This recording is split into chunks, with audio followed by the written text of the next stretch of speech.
Hello, good morning everyone. How are you today? I hope you are still in good condition.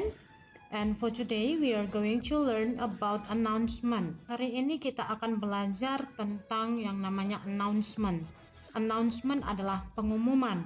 Untuk itu, kamu simak pembelajaran MEM hari ini baik-baik. Dan jangan lupa untuk menuliskan materi kita hari ini di buku catatan kamu. Sebelum kita mulai, MEM akan memberitahukan dulu tujuan pembelajaran kita hari ini. Tujuan pembelajaran kita hari ini adalah setiap peserta didik mampu menyusun teks khusus dalam bentuk pengumuman yang sangat pendek dan sederhana dengan memperhatikan fungsi sosial, struktur teks, dan unsur kebahasaan dengan benar. Announcement dalam bahasa Indonesia artinya adalah pengumuman. Announcement is a spoken or written public statement to let one know what has happened or what will happen.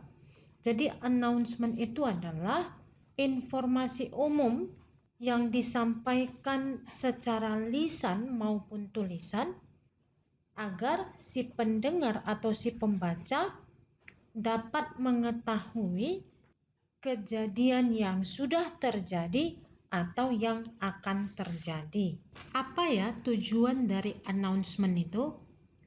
Jadi social function of announcement is to inform the readers or listeners about an event.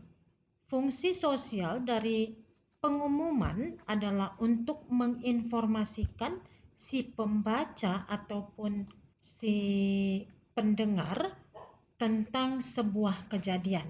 Jadi misalnya pengumuman itu berisi tentang kehilangan suatu benda, maka fungsi pengumuman itu adalah menginformasikan si pembaca tentang kehilangan benda tersebut. Atau misalnya contoh pengumuman yang lain adalah adanya perlombaan, maka tujuan dari pengumuman itu adalah untuk menginformasikan sebuah perlombaan yang akan diadakan kepada si pembaca atau si pendengar. Dalam membuat sebuah pengumuman, kita harus memperhatikan susunan-susunan kata-kata yang tepat agar pengumuman tersebut dapat dimengerti oleh si pembaca. Susunan tersebut kita sebut dengan generic structure. Susunan yang terdapat dalam announcement yaitu yang pertama adalah head. Di sini kita dapat menuliskan judul pengumuman tersebut atau juga kita dapat menuliskan kepada siapa pengumuman tersebut ditujukan. Nah, yang kedua yaitu adalah body or content. Jadi, di bagian ini kita dapat membuat tanggal, tempat, ataupun nama kegiatan yang akan diumumkan. Dan selanjutnya yaitu closing. Di bagian closing, kita dapat tambahkan informasi-informasi yang lebih lanjut. Atau biasanya kita boleh buat contact person. Siapa yang mau dihubungin agar pengumuman itu lebih jelas. Dan yang terakhir yaitu writer. Di writer kita dapat membuat siapa pembuat pengumuman tersebut.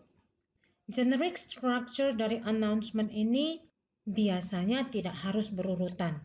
Yang penting generic structure-nya jelas. There are some types of announcement text. Jadi umumnya ada beberapa hal yang dapat kamu gunakan sebagai topik utama dalam pembuatan pengumuman. Yang pertama misalnya topiknya adalah event atau pengumuman tersebut berisi tentang acara. Yang selanjutnya missing person, animal or items. Jadi pengumuman tersebut berisi tentang benda yang hilang atau orang yang hilang atau juga binatang peliharaan yang hilang. Selanjutnya, winner of competition. Pengumuman tersebut juga bisa berisi tentang pengumuman tentang pemenang kompetisi. Kemudian selanjutnya mengenai job vacancy atau lowongan kerja. Pengumuman selanjutnya bisa berisi tentang marriage or birthday. Jadi biasanya pengumuman tersebut bisa berisi tentang undangan pernikahan ataupun undangan acara ulang tahun. Kemudian kamu juga bisa membuat topik sebuah pengumuman tentang new production atau produk-produk yang baru. Dan masih banyak lagi topik yang dapat kamu masukkan di dalam sebuah pengumuman. Hal yang terakhir yang perlu diperhatikan pada saat kita ingin membuat announcement adalah dalam membuat pengumuman, pengumuman tersebut harus yang pertama sesingkat mungkin. Kemudian pengumuman tersebut harus dibuat semenarik mungkin. Jadi pengumuman tersebut harus ada gambar-gambarnya, harus ada kata-kata yang membangun supaya si pembaca dapat tertarik pada pengumuman yang kita buat. Kemudian kata-kata dalam pengumuman tersebut tidak boleh bertele-tele atau harus to the point. Kemudian bahasanya harus jelas dan pengumuman tersebut harus lengkap agar si pembaca dapat jelas dalam menerima berita. Nah, selanjutnya mari kita perhatikan salah satu contoh yang membuat yaitu tentang pengumuman. Di sini pengumuman ini berisi tentang pengumuman dari kepala sekolah agar semua murid menggunakan baju seragam olahraga pada hari Rabu tanggal 21 Juli. Murid diajak untuk menggunakan seragam olahraga untuk mengikuti Hari Anak Sehat Indonesia. Nah, di sini yang menjadi head adalah to all student. Kepada siapa pengumuman tersebut dibuat.